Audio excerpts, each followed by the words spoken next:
Good morning, guys. I'm in the car ready to go this morning. Wanted to start with saying that probably the next couple of days, because I'm extremely busy and have been doing some work with my husband in the mornings and then going to the shop, I'm probably not gonna have as much footage of things that I'm doing, so I will still post, but the videos might come every other day or every 2 days instead of daily, depending on how much footage I have. So here's what we have for today and from yesterday. My friend came over and took more stuff so she can resell it, and that helps us clear out more stuff.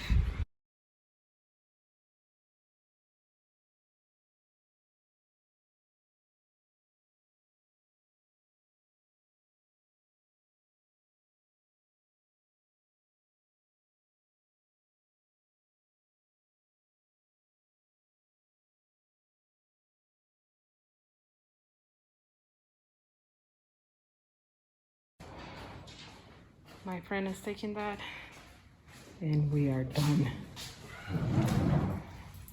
It's clean. Done. Done. The kitchen is done. Everything is gone. Tutto, tutto, tutto.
Well, there goes that, y'all. A little preview. I just sent it to the client so she can decide whether we want to whitewash this or stain it. Waiting on that. So while I am at a red light, let's go ahead and get this question done, because I have been promising it and I haven't done it. I have actually forgotten. I apologize. Some of you asked me when I was doing the fireplaces at the client's house how I choose the jobs that I do off-site and what jobs I decide are good and how much I charge. Let's start by saying that I don't enjoy going to the client's houses. There is a risk. There is an inconvenience for both of us, because I don't have all of my equipment. There is the risk of dropping something, breaking something, all of those things that can happen. And it's just the traveling and the having to pick up all my stuff, and I'm already set up at the shop. So do I enjoy them? No, I don't always enjoy them, and I don't always do them. And I don't particularly care for doing them outside of the shop. That's first and foremost.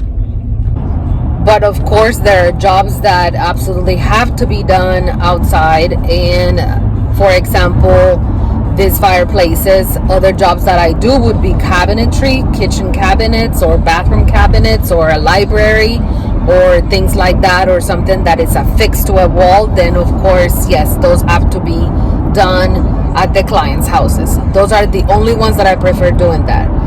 I will not do furniture at a client's house. Early on in my career, I did, and basically that person started doing furniture later. So all that they wanted to do, and they paid me what I asked to be paid, but she sat in front of me the entire time, and months later she was a furniture refinisher. So she just literally got a very expensive class, I guess is what she did. I didn't really particularly taught her what to do, but she saw what I did, so then she went from there, which is fine. But it felt a little bit like she played me in a way, and I got played, and I allowed it to happen. So I don't do it anymore. Not for the fact that people see what I'm doing, because I am out here on YouTube showing what I do. It was the way that it was done. It just felt not right. Anyways, aside of that, furniture is not something that I do, simply because I am more comfortable in my own shop, in my own environment, with all of my sanders, with all of my machines, with my paint, with things the way that I'm used to doing them. It's just easier. How I charge? Exactly the way that I would charge any other jobs, except if the client is outside of a 30-mile range, then I will do a trip charge. I charge $2 per mile, which is what I normally charge for deliveries anyways. And so that's the way that it is. Anything within 30 miles, you don't get paid for going to work every day. So I kind of see it as it should be something that I need to work out within the quote that I provide to the client, and then that should pay for my gas and my time and all of that within the job itself. But if it's outside of those 30 miles, then I do charge $2 per mile outside of the 30. As far as the charge for the pieces, any way that you would charge your piece. So for the fireplace that is in the living room, for example, I took it as if it was a small piece, or a like a small vanity, a 3-drawer dresser, something like that. You just compare it to something that is in the same size, do your measurements, and then charge accordingly to that. The one that was in the main bedroom was much larger, so same thing. I decided, well, this is equivalent to a 6-drawer dresser, a 9-drawer dresser, or an armoire, and then just charge according to what you would charge that. If you know what your per hour is, then charge per hour, because you should know how many hours that's going to take according to what scope of work the customer is asking. This customer started with, she wanted it white, and then she added the blending that was just on some of the sides, and then the waxing that she wanted in some of the things, because at first she wanted it glazed, and then she decided not to get it glazed, and then she decided that she wanted it waxed, and she wanted it distressed and all of that. So it added time to the quote that I provided, and I told her when she asked for it that it would be additional time, and that I will let her know once I got started about how long I thought it would be. And I told her midway through it how much it was going to be extra, and she was fine with that. But just like you're doing any other thing where the customer adds additional stuff, if you charge for a dresser and then they ask you to do liners and things that are going to add additional time for the scope of work, and you don't charge, that's on you. I charge for everything that is extra, because it's my time, and my time is valuable, maybe not to them, but to me. So get paid. I do have a list of prices for custom work that I have put out there on Etsy that I sell for $15. So if you guys are interested, You just look for Why Not Redesign on Etsy. I can always leave the link in the description of this video, and you guys can purchase it if you like.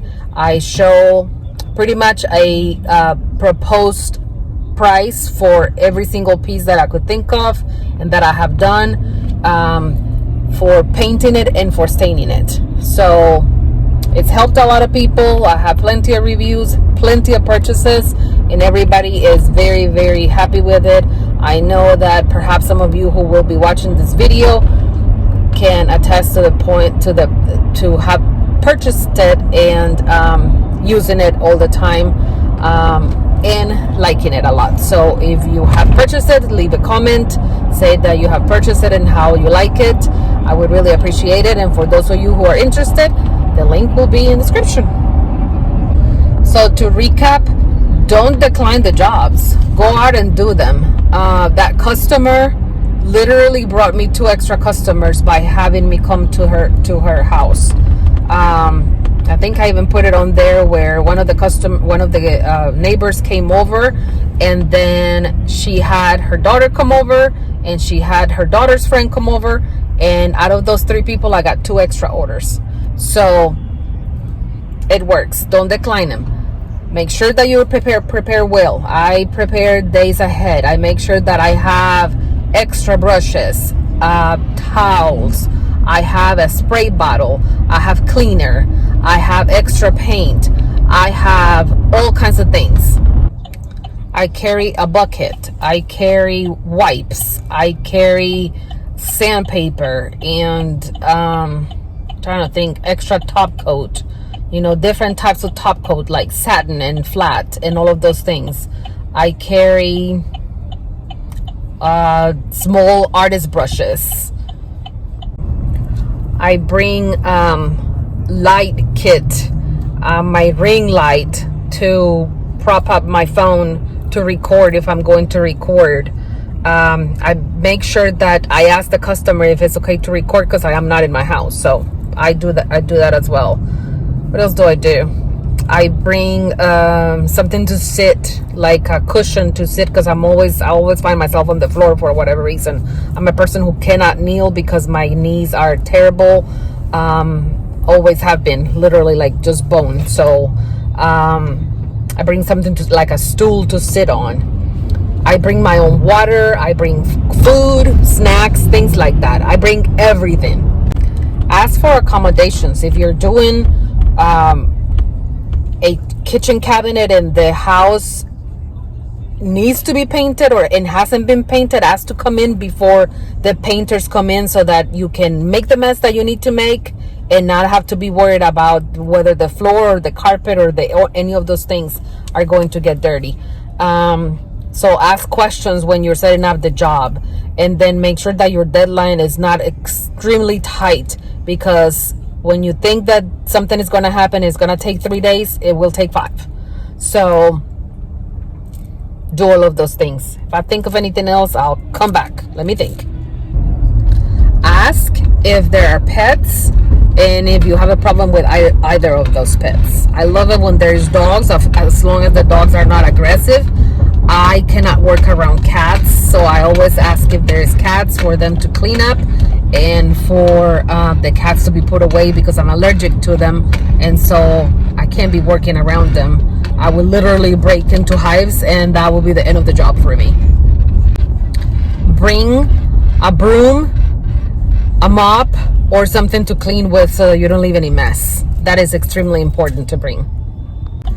As you noticed, the customer was, when I came back on Saturday, she was sitting with me the entire time. We were chatting.